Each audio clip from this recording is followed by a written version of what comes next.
Colin's sonny Larry. Didn't you and he used to be the best of friends? We're still the best of friends. No, you're not. Who says we're not? Sit somewhere else. Now, if I've done something to you, just tell me what I've done to you. Well, you didn't do anything to me. I just don't like you no more. Why does he not want to be friends with you no more? What is he, 12? Let's just call it quits. We won't call it quits.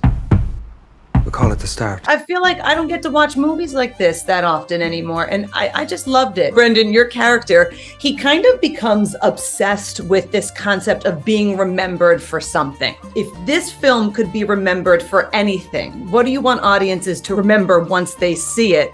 And then what is something that you'll always remember about making this one? I find it very hard to break it down into constituent parts because it has a kind of a unity that, and its nature is very hard to describe. And it's like, you know, why write the poem if you can explain what it means? It's kind of shot as an epic about a very ordinary small story. And my whole life I've been intrigued by the idea of gods making their own importance. As Kavanagh said, that the everyday is as magnificent, and that's where it all is, and the epic nature of the everyday. I think that's what I would like. The magic of the mundane. Exactly. Yeah. And Colin, when you are old and gray and you are talking to your kids and you tell them about teaming up with your friend again, like what is that thing that you're going to remember about this one? Oh, Lord. Well, it's funny you should ask that because I ended up at his cottage on Keene Bay 6 weeks after we said our farewells.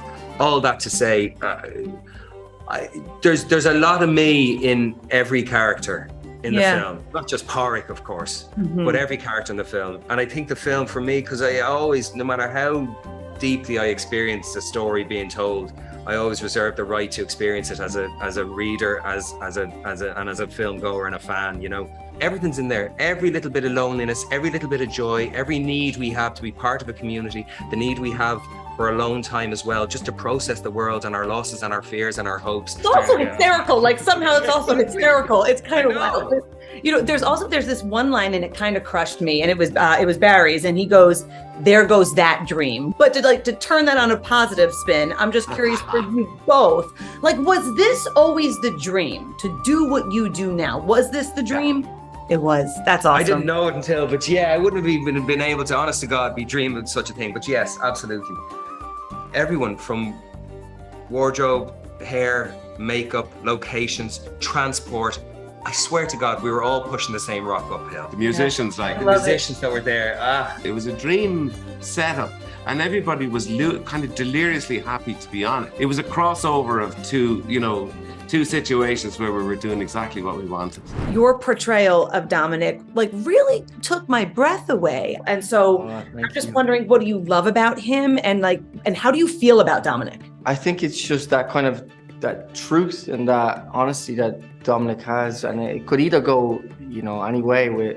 When he says something, you could kind of get offended by it, but you could see it that he's, it's for your best interest. And let's just end with another scene that I love. There's this whole scene in the bar, and it's about niceness, being nice. And we hear the line, well, who do you know who's remembered for niceness, for being nice? In your industry, who will you always remember for being nice?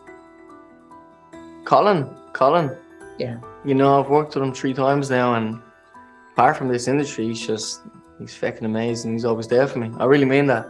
I could go on and on about Colin. I really, really could. That man has done a lot for me.